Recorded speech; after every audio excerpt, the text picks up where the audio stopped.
সবসময় মনে রাখবেন তার কাটা ঝুলন্ত ফেলানির লাশ, এটাই ভারত। পশ্চিমাদের কোনো কথা দিয়ে চলবে না। এই দেশটা আমাদের মতো করে বলবো, কারণ লেখার প্রেসক্রিপশনে দেশ চলবে না, ভারতের কথা কোনো দেশ চলবে না। দেশ চলবে ভারতের আধিপত্যমুক্ত বাংলাদেশ, এই চেতনা চলবে। সবসময় মনে রাখবেন তার কাটা ঝুলন্ত ফেলানির লাশ, এটাই ভারত। আর পাহাড় নিয়ে বলবো, পাহাড় আমাদের সবার। এখানে হিংসা অহিংস অপকরণ চলবে না। এখানে যে ঘটনা ঘটছে বিচার বিভাগে তদন্ত করতে হবে, করে নিষ্পত্তি করতে হবে।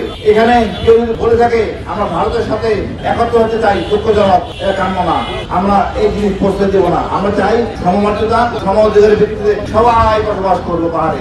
আমরা যেভাবে আপনাদের ভালোবাসি, আপনারা আমাদের সেভাবে ভালোবাসবেন। এই সেনাবাহিনী সবার আপনারা সেটা ধারণ করবেন। আমরা মনে করি আগামী দিনগুলি আমরা রাজপথে থাকবো যতক্ষণ পর্যন্ত আমাদের এই জুলাই সনদ বাস্তবায়ন না হবে। পাহাড় থেকে সেনা হটানোর কোনো অবকাশ নাই।